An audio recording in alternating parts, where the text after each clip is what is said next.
నమస్తే, welcome to మహా special. విలక్షణ అభినయానికి నిలువెత్తు రూపం, సలక్షణంగా ఆకట్టుకోవడంలో ఆయనకు ఆయనే సాటి. అందుకే నటుల్లో ఆయన లోకనాయకుడిగా జేజేలు అందుకున్నారు. ఆయన కమల్ హాసన్ అని వేరే చెప్పాలా? నవంబర్ 7న కమల్ హాసన్ 70 ఏళ్లు పూర్తి చేసుకుంటున్నారు. ఈ సందర్భంగా విషెస్ చెప్తూ కమల్ నటనా వైభవాన్ని గుర్తు చేసుకుందాం. ముచ్చటగా 3 సార్లు జాతీయ స్థాయిలో ఉత్తమ నటునిగా నిలిచిన తొలి స్టార్ హీరో కమల్ హాసన్. ఆ తర్వాత కమల్తో సరితూగిన వారు ఉన్నారు, ఆయనను అధిగమించిన వారు ఉన్నారు. కానీ కమల్ లాగా కలకలలాడిన వారు లేరనే చెప్పాలి. అందుకు కమల్ వైవిధ్యమైన అభినయం కారణమని చెప్పక తప్పదు. కమల్ హాసన్ ప్రతిభకు ఆకాశమే హద్దని చెప్పక తప్పదు. హీరో అయిన తరువాత ఎక్స్పెరిమెంట్స్తో సాగారు కమల్. తరువాత స్టార్ హీరోగా సాగుతున్న సమయంలోనూ కమల్ హాసన్ ప్రయోగాలతోనే పదనసలు పలికించారు. ఆ పైనమే కమల్ హాసన్ను తన తరం హీరోల్లో ప్రత్యేకంగా నిలిపింది. కమల్ హాసన్ ఇండియా 2 పెద్దగా అలరించలేదు. ఎందుకంటే అందులో కమల్ హాసన్ పాత్ర పరిధి ఇండియన్ మొదటి భాగంలో లాగా లేదు. అందువల్లే ఇండియన్ 2 పరాజయం పాలైందని చెప్పవచ్చు. ఇండియన్ 2 పరాజయం పాలైనా దానికి సీక్వెల్గా ఇండియన్ 3 రానుంది. 2వ భాగంలో చేసిన తప్పును డైరెక్టర్ శంకర్ 3వ భాగంలో చేయరనే భావించాలి. ఈసారి కమల్ పాత్రకు అత్యంత ప్రాధాన్యమిస్తారనే అనిపిస్తోంది. అదిలా ఉంటే కమల్ హాసన్కు అల్లుడు వరుసయ్యే మణిరత్నం దర్శకత్వంలో థగ్ లైఫ్ అనే చిత్రంలో నటిస్తున్నారు కమల్. ఈ చిత్రానికి మణిరత్నంతో కలిసి కమల్ హాసన్ రచన చేయడం విశేషం. అలా తనలోని బహుముఖ ప్రజ్ఞను చిత్రసీమలో చాటుకుంటూనే రాజకీయాల్లోనూ సాగుతున్నారు కమల్. నిజం చెప్పాలంటే కమల్ హాసన్ పాలిటిక్స్లో పరాజయం పాలయ్యారు. అయినా పట్టువదలని విక్రమార్కునిలా తమిళనాడులో అధికారం సాగిస్తున్న డిఎంకే పార్టీతో కలిసి సాగుతున్నారు కమల్. ఇప్పటికీ కొత్తదనంతో కూడిందేదైనా తన దరిచేరితే వదిలిపెట్టరు కమల్. అందుకు నిదర్శనం అమరన్. శివకార్తికేయన్ హీరోగా రూపొందిన ఈ సినిమాను నిర్మించింది కమల్కి చెందిన రాజ్ కమల్ ఇంటర్నేషనల్ సంస్థనే. తమిళనాట శివకార్తికేయన్ను కాబోయే సూపర్ స్టార్ని చేసింది ఈ సినిమా. ఇక కార్తీ నటించిన మెయ్యగలంలో కమల్ పాడిన పాట super hit. Kamal Haasan voice ఆ పాటకు ప్రాణం పోస్తుందని భావించిన గోవింద్ వసత్, ప్రేమ్, కార్తీ అడగ్గానే ఆ పాట పాడారు కమల్. అది సినిమాకే హైలైట్ అయింది. తన ప్రతి చిత్రంలో ఏదో విధంగా వైవిధ్యం చూపించాలన్నదే కమల్ హాసన్ తపన. ఇక తన సీనియర్ యాక్టర్స్ అయిన ఎన్టీఆర్, శివాజీ గణేశన్లాగా విలక్షణమైన పాత్రలు పోషించాలన్న అభిలాష కూడా కమల్లో ఎంతో ఉంది. అందువల్లే అనేక చిత్రాల్లో విలక్షణమైన పాత్రలు ధరించి ఆకట్టుకున్నారు. కమల్ హాసన్కు అభినయంపై ఎంతటి అభిలాష ఉందో అన్నదానికి నిలువెత్తు నిదర్శనం దశావతారం. ఆ చిత్రంలో 10 పాత్రల్లో కమల్ హాసన్ మేకప్తో మ్యాజిక్ చేశారు. తన నటనతో లాజిక్నే మరిపించారు. అలాంటి జిమ్మెక్స్ చేయడం కమల్కు వెన్నతో పెట్టిన విద్య. ఇప్పుడున్న నటుల్లో అలాంటి విన్యాసాలు కమల్కే సాధ్యమని అంగీకరించక తప్పదు. స్వతహాగా నాట్యంలో ప్రావీణ్యం సంపాదించిన కమల్ హాసన్ నృత్యం నేపథ్యంలోనూ విలక్షణమైన పాత్రలు ధరించడం విశేషం. స్వీయ దర్శకత్వంలో కమల్ హాసన్ నటించి తెరకెక్కించి నిర్మించిన విశ్వరూపంలో ఆ విలక్షణం ఇట్టే కనిపిస్తుంది. ఆ సినిమాలోని కథాంశం సైతం వైవిధ్యంగా నిలిచి రాజకీయాల ఆటుపోటులు ఎదుర్కొని జనం మదిని గెలిచింది. జనాన్ని ఎంతగా అలరించినా సరే మరింతగా మెప్పించాలన్నదే కమల్ హాసన్ తపన. ఆ వైనంలో సాగుతూ జనానికి ఎంతో వైవిధ్యాన్ని అందిస్తూ ఉంటారు. రెగ్యులర్ కమర్షియల్ ఫార్ములాకు కమల్ హాసన్ దూరంగా జరిగి చాలా కాలమైంది. అందుకే ఆయన అన్ని చిత్రాలు వ్యాపారపరంగా విజయం సాధించకపోవచ్చు. కానీ నటునిగా కమల్ మాత్రం ఎప్పుడూ ఫెయిల్యూర్ కావడం లేదు. కమల్ హాసన్ అభినయం కోట్లాది మందిని పులకింపజేసింది. అయితే ఆయన ముక్కుసూటితనం మాత్రం కొందరికి మింగుడు పడదు. ప్రశ్నించే గళంతో రాజకీయాల్లో నిలిచి పరాజయం చవిచూశారు కమల్. తమ హీరో సకల కళావల్లభుడని, ఏదో ఒక రోజున పాలిటిక్స్లోనూ విజయం సాధిస్తారనే అభిలాషతో ఉన్నారు అభిమానులు. కమల్ హాసన్ నటనా పర్వమే చిత్ర విచిత్రం అని చెప్పక తప్పదు. సదా అలరించడమే కమల్కు తెలిసిన విద్య. అలాగే కమల్ తెలుగు జనం మదిని గెలిచారు. ఈనాటికి మన వాళ్ళ మదిలో చెదరకుండా నిలిచారు. కమల్ హాసన్ అభినయాన్ని నోట పట్టుకునే పుట్టాడని అంటారు. 6 ఏళ్ల పసివయసులోనే కమల్ హాసన్ తెరపై తనదైన రీతిలో ఆకట్టుకున్నాడు.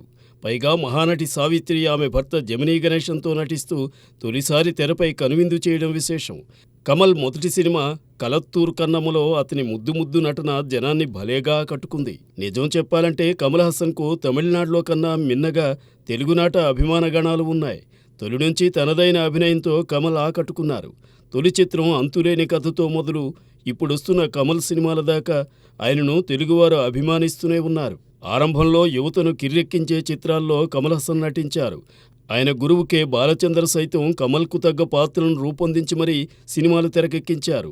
సదరు చిత్రాల్లో కమల్ హాసన్ వైవిధ్యమైన నటన ప్రేక్షకులను ఎంతగానో ఆకట్టుకుంది.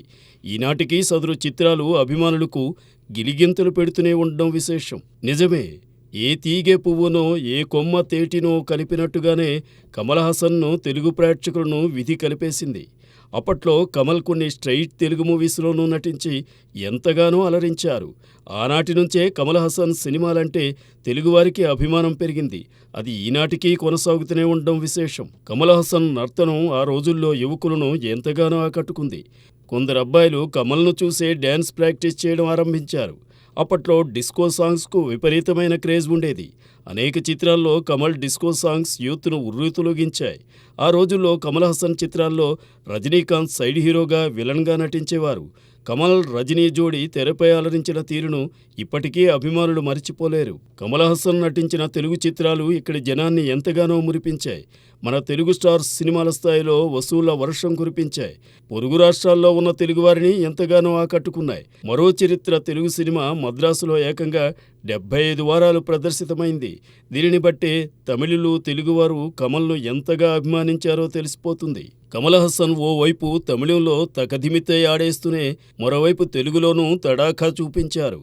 ఆయన నటించిన స్ట్రైట్ తెలుగు మూవీస్ తమిళ చిత్రాల కంటే మిన్నగా వసూళ్లు రాబట్టాయి. ఆ సమయంలో తాను తెలుగువాడిగా పుట్టకపోవడం నిజంగా దురదృష్టమని కమల్ వ్యాఖ్యానించడం గమనార్హం. తమిళనాడులో కమల్ హాసన్ చిత్రాలు రికార్డులు నెలకొల్పడంలో గొప్పేమీ లేదు. ఎందుకంటే వారి స్టార్ హీరో ఆయన. అయితే కమల్ తెలుగు చిత్రాలు సాగర సంగమం, స్వాతిముత్యం కర్ణాటకలో సంచలన విజయం సాధించడం మరపురానిది, మరిచిపోలేని విజయం. కమల్లాగా తెలుగు చిత్రాలతో అనుబంధం ఉన్న మరో పరభాషా తార మనకు కనిపించరు. కమల్ హాసన్కు నటన అనేది ఓ తీరని తృష్ణ. అందులో సదా మునకలేస్తూనే ఉంటారు. అయినా తనివి తీరక కొత్త కొత్త ప్రయోగాలు చేయడం ఆయనకు హాబీ. అదే జనాన్ని కట్టిపడేస్తుంది. కమల్ హాసన్ అభినయాన్ని ఈ రోజున ఎంతోమంది అభిమానిస్తున్నారు. అయితే ఆరంభంలో ఆయనకు కూడా నటన రాదని ఎద్దేవా చేసిన వారున్నారు. కమల్లోని నటునికి జాతీయ స్థాయిలో ఉత్తమ నటునిగా పట్టాభిషేకం చేసిన ఘనత దర్శకుడు బాలు మహేంద్రకే దక్కుతుంది. కమల్తో బాలు మహేంద్ర తెరకెక్కించిన మూండ్రం పెరైతో తొలి నేషనల్ అవార్డును అందుకున్నారు. ఈ చిత్రం తెలుగులో వసంత కోకిలిగా జనాన్ని ఎంతగానో మురిపించింది. కమల్ హాసన్లోని నటుణ్ణి మరో కోణంలో చూపిన ఘనత మణిరత్నంకే దక్కుతుంది. కమల్ పర్సనాలిటీకి తగ్గ పాత్రలో నాయకుడు తెరకెక్కించి తమిళ, తెలుగు ప్రేక్షకులను ఆకట్టుకున్నారు మణిరత్నం. నాయకుడితో 2వ నేషనల్ అవార్డును సొంతం చేసుకున్నారు కమల్ హాసన్. ఈ సినిమా సైతం కమల్ అభిమానులకు ఓ మరపురాని అనుభూతిని అందించింది. కమల్ హాసన్కు జాతీయ స్థాయిలో ఉత్తమ నటునిగా అవార్డులు లభించిన సమయంలో కొన్ని విమర్శలు వినిపించాయి. ఆ సమయంలో జ్యూరీలో తమిళులు అధికంగా ఉండడం ఓ కారణమని కొందరన్నారు. కమల్ అన్న చారు హాసన్ జ్యూరీలో ఉన్న కారణంగానే నేషనల్ అవార్డ్స్ దక్కాయని మరికొందరి మాట. అయితే కమల్ హాసన్ 3వసారి ఇండియన్తో బెస్ట్ యాక్టర్గా నేషనల్ అవార్డు అందుకున్న సమయంలో వాళ్ళ అన్నయ్య జ్యూరీలో లేరు. విమర్శలకు ఈ అవార్డు సమాధానం చెప్పిందని కమల్ ఫ్యాన్స్ ఎంతగానో మురిశారు. తెలుగునాట తన తరం నటుల కంటే ముందుగానే కొన్ని నంది అవార్డులను తన ఖాతాలో వేసుకున్నారు కమల్ హాసన్. సాగర సంగమంతో తొలిసారి ఉత్తమ నటునిగా నంది అవార్డు అందుకున్న కమల్ ఆ తరువాత స్వాతిముత్యం, ఇంద్రుడు చంద్రుడితోనూ బెస్ట్ యాక్టర్గా నందిని నడిపించుకుంటూ వెళ్లారు. తెలుగులోనూ 3 సార్లు నందిని సొంతం చేసుకున్న తొలి నటునిగా నిలిచారు కమల్. కమల్ హాసన్ సీనియర్స్లో ఎన్టీఆర్, ఏఎన్ఆర్, శివాజీ గణేశన్ బహు పాత్రలతో రంజింపజేశారు. అలాగే తాను అలరించాలనే అభిలాష కమల్కు ఎంతగానో ఉండేది. తాను వీరాభిమానించే శివాజీ గణేశన్ నవరాత్రి తమిళ చిత్రంలో 9 పాత్రల్లో అలరించారు. నవరాత్రి తెలుగులో ఏఎన్ఆర్తో అదే టైటిల్తో తెరకెక్కింది. తన అభిమాన నటుల కన్నా మిన్నగా కమల్ 10 పాత్రలతో దశావతారం చూపించారు. అది నటనపై ఆయనకున్న మక్కువకు నిదర్శనం. కమల్ హాసన్కు నటనపై ఉన్న తృష్ణ గురించి ఎంత చెప్పుకున్నా కొంతే అవుతుంది. 70 ఏళ్లు పూర్తయినా ఇప్పటికీ అభినయంతో అలరించాలనే తపనతోనే ఉన్నారు కమల్. భారతీయుడు సీక్వెల్ అంతగా అలరించకపోయినా ఇంకా విలక్షణ పాత్రలు పోషించాలనే కమల్ తపిస్తున్నారు. ప్రభాస్ కల్కి 2898 ప్రతినాయకునిగా కొద్దిసేపే కనిపించిన రాబోయే ఆ సినిమా సీక్వెల్లో జనం కమల్ నట విశ్వరూపం చూస్తారని అభిమానులంటున్నారు. మణిరత్నం దర్శకత్వంలో ఎన్నో ఏళ్ల తరువాత థగ్ లైఫ్లో నటిస్తున్నారు కమల్. ఈ సినిమాపై అప్పుడే జనాల్లో క్రేజ్ నెలకొంది. అలాగే ఖాకీ డైరెక్టర్ వినోద్ డైరెక్షన్లోనూ నటించడానికి సై అన్నారు కమల్. ఈ చిత్రాలన్నిటా నవతరం నటీనటులతో కలిసి కమల్ నటించనున్నారు. వరుస సినిమాలతో బిజీ కారణంగానే తమిళ బిగ్ బాస్కి సైతం దూరంగా జరిగారు కమల్. మరి రాబోయే సినిమాలతో కమల్ హాసన్ ఏ తీరున మురిపిస్తారో చూడాలి. 7 పదులు దాటినా ఇంకా కమల్ ఓ విద్యార్థిలాగే సాగుతున్నారు. అందుకే వైవిధ్యం ఆయన వెంటే పరిగెడుతుంది. ఆ పరుగులో కమల్ ఎప్పుడు విజేతగానే నిలుస్తారని చెప్పవచ్చు. కమల్ హాసన్ మరిన్ని చిత్రాలతో మనల్ని మురిపిస్తారని ఆశిద్దాం.